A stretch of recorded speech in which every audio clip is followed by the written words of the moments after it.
My name is Eugene Calloway. I'm 50 years old.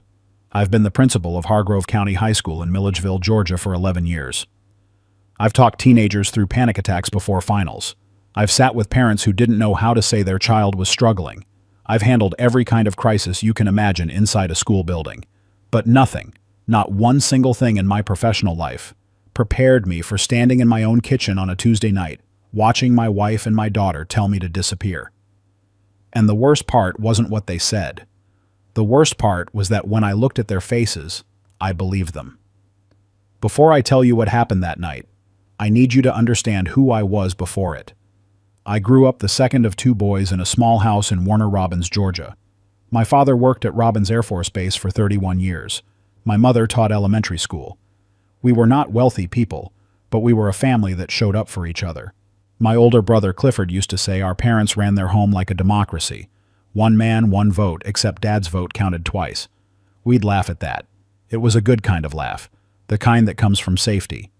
I carried that idea into my own life. I believed in showing up. I believed in staying. I met Pamela Durant at a teacher's workshop in Macon back in 1998. She taught 8th grade English at a middle school on the south side of the city. She was tall, quick-witted, and had this way of making every sentence sound like the most important thing you'd ever hear. I was gone the first time she disagreed with the workshop facilitator out loud. Not rudely, just clearly, like someone who knew exactly where the line was and wasn't afraid to stand on it. We dated for 2 years, got married in June of 2001 at a small church in her hometown of Sandersville. Her father cried during the ceremony. My brother Clifford was my best man and spent his entire toast roasting me about the time I failed my driver's test 3 times. Pamela laughed so hard she nearly knocked over her champagne. Our daughter Reese came along in 2004. I remember holding her for the first time in the recovery room at Baldwin County Medical Center. The weight of her in my arms felt like something I didn't deserve. She had Pamela's dark eyes and my wide forehead, and she looked up at me like she already knew something I didn't. I coached her little league team. I drove her to violin lessons for 6 years, even though the only song she ever actually finished was a version of Hot Cross Buns that could have shattered glass. I sat in the front row of every school play. I showed up. That was the thing about me. I always showed up. But somewhere between Reese's first violin lesson and her sophomore year of college at the University of Georgia in Athens, something shifted. Not all at once. Slowly. The way a house settles on its foundation. You don't notice the cracks until one day the door doesn't close right anymore. The first thing I want you to hear is this. I am not a perfect man. I worked too much. That's the truth. When the school board started pushing for new standardized testing protocols, and our district's scores were under the microscope, I was at the building by 6 in the morning and home after dark. I missed dinners. I missed Pamela's school awards ceremony 2 years running because I had board meetings. I forgot their anniversary dinner reservations once, in 2019, and Pamela told her sister about it, and that story got around, and I heard it repeated at a family cookout like I was already a cautionary tale. I'm not making excuses. I'm setting the table so you understand what came next. Reese graduated college in May of last year, moved back home while she figured out her next step. She was 20 years old and brilliant and restless in the way that only very smart people can be. Like her skin didn't quite fit the life she was supposed to be living. She wanted to move to Atlanta. Pamela wanted her close. And I was somewhere in the middle, trying to be the Switzerland of my own household, which, as it turns out, is not a sustainable position. The tension started building around September.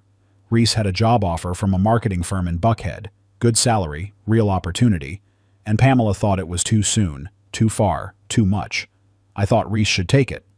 That became the first real line drawn in the sand. Pamela said, I was pushing our daughter away. Reese said I didn't understand the pressure she was under. I said I understood pressure just fine, thank you. That conversation ended with 2 slammed doors and Pamela sleeping in the guest room for the first time in our 22 years of marriage. I should have known then, but I didn't.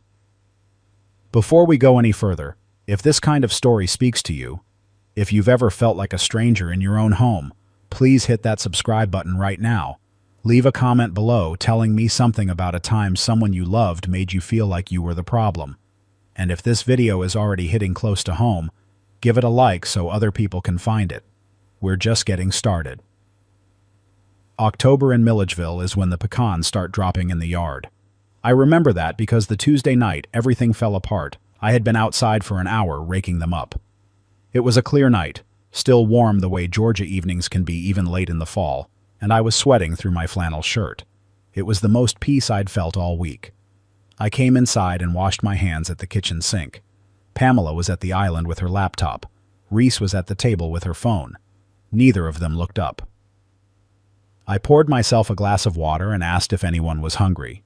Just making conversation. Just filling the room the way I always did. Reese said she wasn't eating here tonight. Said she was going to drive up to Atlanta in the morning to meet with the marketing firm again. They'd offered more money, revised the package, and she needed to make some calls first. Pamela's jaw tightened.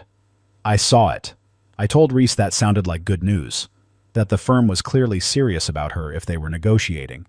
Pamela closed her laptop slowly. That's the sound I associate with the beginning of the end, a laptop closing slowly in a quiet kitchen. She said, "Eugene, can you please stop encouraging this?" I said I wasn't encouraging anything. I was stating a fact. The firm wanted Reese. That was not a bad thing. Pamela said I never thought about what our family needed, that I was always too focused on what looked good on the surface, the achievement, the career, the outcome, but never the actual people in front of me. Reese stood up from the table. I said, "Pamela, I've been thinking about this family for 22 years. Then why does it never feel like it?" Pamela said, and her voice broke, but not in the way a voice breaks from sadness. In the way a voice breaks from something that has been held back too long and is finally coming through. I put my glass down on the counter. I was careful about it. I set it down without making a sound.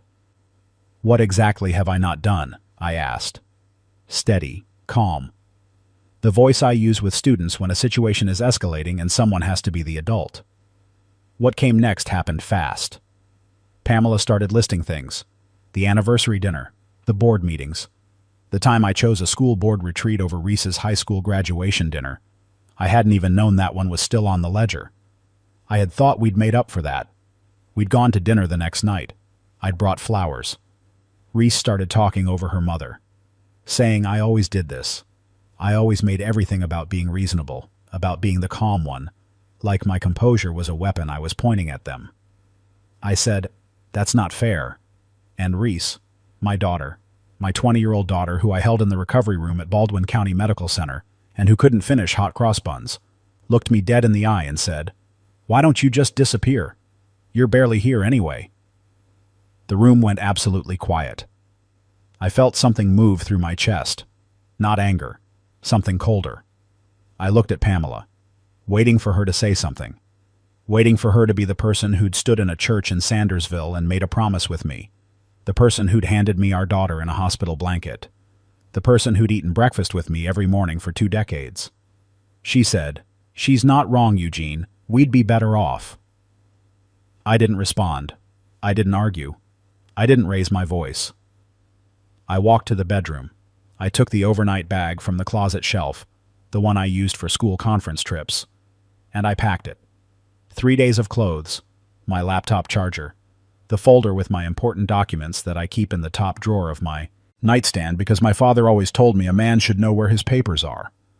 I came back through the kitchen. Pamela was still at the island. Reese had gone to her room. I picked up my car keys. I said, "I'll be at Clifford's," and I left. Clifford lives in a ranch house on the east side of Milledgeville, 15 minutes from me. He's been single since his divorce from his first wife in 2009 and has made a comfortable life for himself. His house is clean. He grills on weeknights, and he has the particular settled energy of a man who has decided to be exactly where he is. He answered the door in his bathrobe and took one look at my face. "Come in," he said. No questions. Just, "Come in." He made coffee. I sat at his kitchen table for about 20 minutes without saying anything useful. Then I told him what happened. All of it. Clifford listened the way he always does, without interrupting, without offering the story back to me reframed so it sounds better than it is. When I finished, he said, "How long has it been like this?" I said, "I don't know. Long enough that I didn't see it coming." He nodded.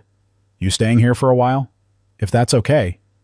"The guest room's already made up," he said. "It's always made up." I went to bed that night in Clifford's guest room and stared at the ceiling for 3 hours. Not running through what I should have said. Not planning my next move. Just sitting with the fact that two people who knew me better than anyone else in the world had just told me to disappear, and the part of me that was most damaged wasn't my pride. It was that I understood why they said it. Not because I was a bad man. I didn't believe I was a bad man. But because I had let the distance grow. I had let the quiet accumulate. I had been present in body and somewhere else entirely in all the ways that actually count. And somewhere in the long middle of our marriage, Pamela had stopped waiting for me to notice, and Reese had simply absorbed her mother's conclusion. That was the thing I lay awake with. Not the cruelty of those words, the trajectory that made them possible. I went to work the next morning. That might surprise you. But I had a school to run, and 1,400 students who needed their principal to show up. And the thing about showing up is that it doesn't stop being the right thing just because your personal life is collapsing. My closest colleague at school is a man named Warren Pruitt. He teaches AP/US history and has been at Hargrove County High for 15 years. Warren is the kind of person who notices things without making a production of noticing them. He knocked on my office door mid-morning, 2 cups of coffee in his hands. He set one in front of me and sat down across the desk. "You want to tell me or should I guess?" he asked. I told him enough. Not everything. Warren didn't need the full inventory of my marriage, just enough to explain why I looked like a man who'd slept 4 hours in a borrowed bed. He was quiet for a moment. Then he said, "You know what's interesting about the word disappear? The kids who run from something don't actually disappear. They just show up somewhere else, usually somewhere worse." I looked at him. "You're not going to disappear," he said. "You're going to figure out what's actually broken. That's different." I've thought about that a lot since. By that first evening at Clifford's, the calls started. Not from Pamela. Not at first. The first call was from Pamela's sister, Denise, who lives in Augusta and who has opinions about everything and shares all of them without being asked. She left a voicemail that began with, "Eugene, I don't know what you did, but Pam is really upset." I did not return that call. The second call was from my mother-in-law, Bernadette, who is 81 years old and sharper than most 40-year-olds I've met, and who said simply, "Eugene, I need you to call me back. I want to hear your side." I did return that call. I told her what happened. She was quiet for a moment and then said, "Pamela's father used to do the same thing to me, disappear while standing right there in the room. She hates it in you because she spent her whole childhood hating it in him." I didn't know what to do with that except sit with it, which is what I did. There were other calls over the next day, friends of Pamela's, a neighbor who clearly had been briefed on a particular version of events. My father-in-law, who has been dead for 6 years, obviously wasn't among them, but I kept thinking about what Bernadette said. I did not hear from Reese. I did not hear from Pamela, not for 48 hours.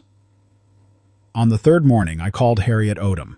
Harriet is a divorce attorney in Milledgeville with an office on West Hancock Street above the dry cleaning place. I had met her twice before, once at a school board fundraiser, once at a community meeting about rezoning. She is 62 years old, methodical, and the kind of attorney who does not waste a syllable. I explained the situation. She told me to come in the following morning. She said to bring whatever financial documents I had. I sat in Clifford's kitchen that night and thought about what I was doing. I thought about Pamela standing at that kitchen island. I thought about Reese at the table with her phone. I thought about 22 years of breakfasts and arguments and vacations and the way Pamela used to reach for my hand during turbulence on airplanes even when she was furious at me about something. I thought about what Clifford had asked me. How long has it been like this? The honest answer was, long enough that we had both become strangers who knew all of each other's stories. This is the part of the story where most people expect something dramatic to happen.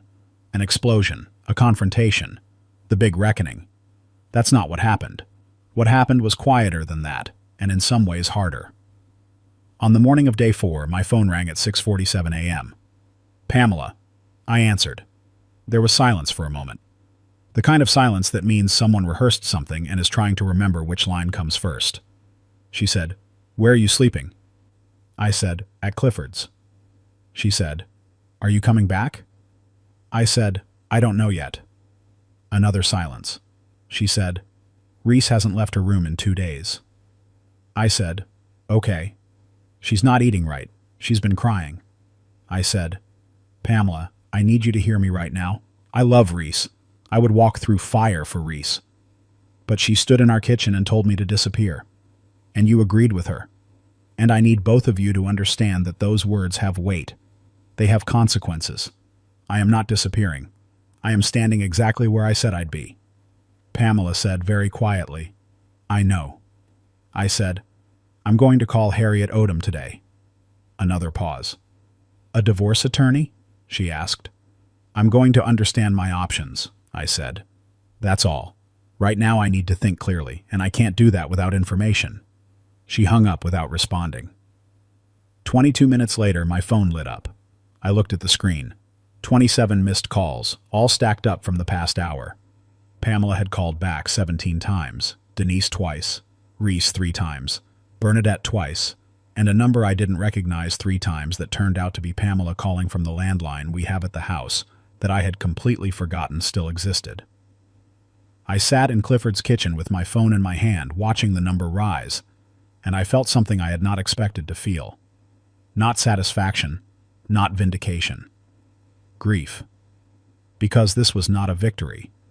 A man doesn't win when his wife and daughter are calling him 27 times from a house he should be in. A man doesn't win when the life he built is finally paying attention to him only because he walked out the door. I met with Harriet that morning as planned. She sat across from me with a yellow legal pad and a pen and asked me to describe the marriage from the beginning. I did. She asked about finances, assets, the house, retirement accounts. I answered everything. At the end, she set down her pen and looked at me. Mr. Calloway, she said, I can help you dissolve this marriage efficiently and fairly. You have a strong financial position. The process would be straightforward. I nodded. But I want to ask you something that isn't in my job description, she said. When you walked out of that house, were you leaving because you wanted out, or because you needed them to understand what out would actually look like? I looked at her for a long moment. I don't know yet, I said honestly. She nodded. That's a fair answer. Come back when you do. I called Reese that afternoon.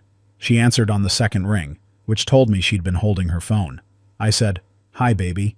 She started crying immediately, not the way a child cries. When they want something.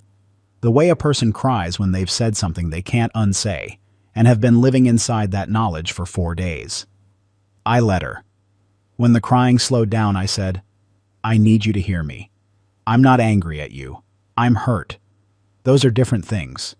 She said she was sorry. She said she didn't mean it. She said she was under so much pressure. The job, her mother, the feeling that everyone needed something from her that she didn't have to give, and she took it out on me because I was safe, because I was always there. I said, I was always there. That's the thing, Reese. I was always there, and it still wasn't enough. She cried again. I let her again. Then she said, Are you coming home, Daddy? That was the first time she'd called me Daddy in probably 8 years. You don't realize how much a word can carry until it lands in the right moment. I said, I don't know yet, but I'm not disappearing. I want you to know that. Whatever happens between your mother and me, I am your father. That doesn't go anywhere. I want to tell you about the conversation with Pamela because I think it's the most important part of this story. We met at a coffee shop on South Wayne Street. Neutral ground, neither of our choosing specifically, just a place where we'd both been 100 times and where nobody would make a scene. I got there first, ordered 2 coffees the way we each take them, because 22 years means you know a thing like that without thinking. She walked in looking like she hadn't slept, which she hadn't. I could tell. She sat down across from me and wrapped both hands around her coffee cup and didn't say anything for a moment. Then she said, I've been thinking about what Mama told you. I said, About your father? She nodded. She called me after she talked to you. She said she told you. I didn't respond, just waited. My father used to sit in the same room as us and be somewhere else completely, Pamela said. I used to wave my hand in front of his face as a kid just to see if he'd notice. He never did. She paused. And I promised myself I would never feel like that again. And then slowly, over the last few years, I started feeling like that again, and I took it out on you. And so did Reese, because she learned it from me. I said, You could have told me, Pamela. She said, I tried. You were always very busy being reasonable. That landed somewhere deep, not because it was unfair, but because it was fair enough to hurt. I said, I don't know if we can fix 20 years of drift in a conversation. She said, I'm not asking you to fix it in a conversation. I'm asking you to decide if it's worth trying. I looked at this woman. My wife for 22 years, the woman who'd laughed at my brother's toast, who'd reached for my hand on airplanes, who had stood in our kitchen 4 nights ago and agreed with our daughter that I should disappear. I said, I went to see Harriet Odom. Pamela's expression didn't change. I know, Denise's neighbor works in the same building. I said, small town. She almost smiled. Very small town. I said, I didn't file anything. She said, I know that too. Here's what I'll tell you about the weeks that followed. We started counseling, not because everything was suddenly fixed, but because Harriet had told me something in her office that I kept coming back to. A man doesn't win when his wife and daughter are calling him 27 times from a house he should be in.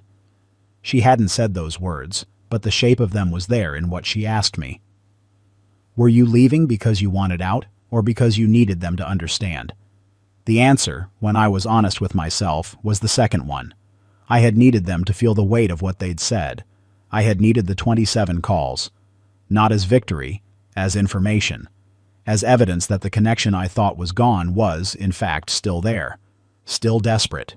Still reaching. The counselor's name is Dr. Felicia Drummond. She practices out of an office in downtown Milledgeville, and she has this way of asking questions that makes you feel like she already knows the answer and is giving you the chance to arrive at it yourself. In our third session, she asked me to describe what I thought a present husband looked like. I described someone who was there physically, financially stable, reliable, consistent. She said, and emotionally? I said, I expressed things when they were important. She said, when something was important to Pamela, was it always important to you at the same time? I thought about the anniversary dinner I forgot, the graduation dinner I missed, the morning Pamela had called me at school because she'd gotten a difficult medical result from a routine test, and I told her I'd call her back in an hour and called her back in 3. No, I said. That's the gap, Dr. Drummond said simply. Not the absence, the timing. Reese took the job in Atlanta. I drove her up on a Sunday in November, helped her move boxes into a second-floor apartment off Peachtree Road in Buckhead. Good neighborhood, solid building, doorman who knew her name by the second trip up the elevator. She was nervous and trying not to show it the way people do when they're also excited and don't want the excitement to be misread as not taking something seriously. When the last box was in, we stood in her empty living room. The Atlanta skyline was visible through the window, the late afternoon light turning everything gold the way it only does in November. She said, I'm really sorry, Dad, about what I said. I said, I know. Are you and Mom going to be okay? I said, I don't know yet. We're trying. She nodded. That's more than a lot of people do. She hugged me at the door and I held on longer than I usually would. Not because I was afraid, because I wanted her to know that the hug was deliberate, that I was present for it. My brother Clifford said something to me on the morning I moved back to the house. He helped me load the overnight bag, which had grown over 2 weeks into 2 full bags and a box of books I'd apparently started accumulating at his place, into my car. He stood in the driveway in the October chill. He said, You know what's the difference between the men who survive this and the men who don't? I said, What's that? He said, The ones who survive ask better questions, not what went wrong. What can I actually do differently? Because the first one is just a way of relitigating the past and making yourself the hero of your own story. The second one is actually hard. I drove home thinking about that the whole way. Warren asked me, back in my first week, what was interesting about the word disappear. He said the kids who run from something don't actually disappear. They just show up somewhere else, usually somewhere worse. What I've come to understand, sitting with all of this, the 27 missed calls, the sessions with Dr. Drummond, the conversation in the coffee shop, the drive to Atlanta, the morning at Clifford's kitchen table, is that I almost did disappear. Not in the way Reese meant when she snapped it at me. Not physically. I almost disappeared from the hard work of being truly present. Not just in the building. Not just with my name on the bank accounts and the mortgage and the car insurance, but in the room, in the conversation, in the moments that didn't look like moments until they were gone. I had become a man who showed up and wasn't there. And that, not the blown-up argument, not the words that were said, that was the real crisis. I'm writing this from the kitchen table in our house in Milledgeville. It's early morning. Pamela is making coffee. She doesn't know I'm writing this down. Maybe someday she will. Last Tuesday, she sat across from me at dinner and told me about something funny that happened at her school. She went back to teaching last year, which she hadn't done in a decade, and it was clearly the right thing for her in a way I should have recognized earlier. A student had asked her if Shakespeare had ever considered writing for TikTok. She was laughing when she told it, and I looked at her face while she was laughing and I thought, I'm here. I'm actually here. Not because of the 27 calls, not because of the threat of losing everything, but because I finally asked Clifford's second question instead of the first one. Not what went wrong, what can I actually do differently? My name is Eugene Calloway. I'm 50 years old. I'm the principal of Hargrove County High School in Milledgeville, Georgia. I have been married to Pamela for 22 years. My daughter Reese lives in Atlanta now, and she calls me on Sundays. My brother Clifford is 15 minutes away, and he still makes coffee when I show up at his door. 4 months ago, my daughter looked me in the eye and told me to disappear. Her mother agreed. I didn't argue. I packed my bags. And I sat in my brother's guest room and finally decided to ask the harder question. This morning, my life is still mine. Sometimes the most important thing a man can do is walk out the right door so he can figure out which door to walk back through. You know what hits me hardest about Eugene's story? It wasn't the argument. It wasn't even those words, disappear, we'd be better off.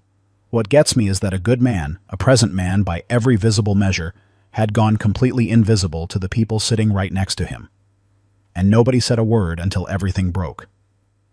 So if you're watching this, and you've been the quiet one, the reliable one, the one who shows up but never quite lands, don't wait for 27 missed calls to figure out the difference. The people who love you shouldn't have to lose you to remember they need you. That's it from me. Take care of yourselves.